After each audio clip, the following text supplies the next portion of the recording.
So here to react, former acting director of the Office on Violence Against Women at the Justice Department, Andrea Botner. Welcome, Andrea. Thank you very much. Good morning. Good morning to you. So you say that she was courageous, that Senator Collins was very courageous. Tell us why you admired that courage. I was so proud of her yesterday because she is one of the most thoughtful and well-reasoned and bipartisan working senators who's been representing Maine for over 20 years. And yesterday, when she made that speech, I think she did Maine proud.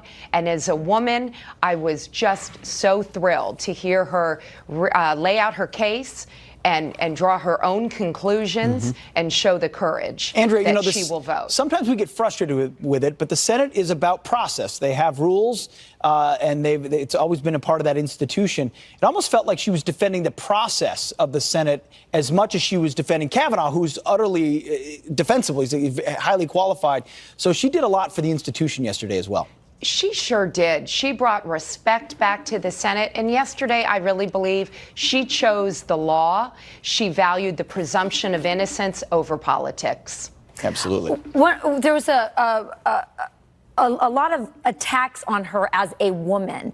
And there was something that I read, and I just wanted to share with you. Eve Ensler wrote a letter on time.com, and she said, white women who support Brett Kavanaugh, she says, are choosing their sons over their daughters. What do you think about that?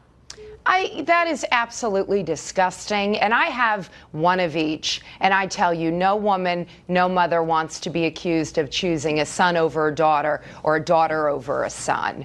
And again, we're just right back in that gender politics. If you're a woman, you have to think one way. If you're a man, you think another. I don't buy into that. I don't think most of America does either. No, well said. She shut that down also. Well, protesters, they didn't stop. They laid into her for the vote. Listen. Don't put a liar on the court. Don't put a liar on the court. Don't put a liar on the court. Susan Collins just made a huge choice to ignore her constituents and survivors. You know, it was Lindsey Graham, it was Orrin Hatch, it was Mitch McConnell, and then Susan Collins ultimately staring down these protesters who think if we yell loudly enough, we will get our way.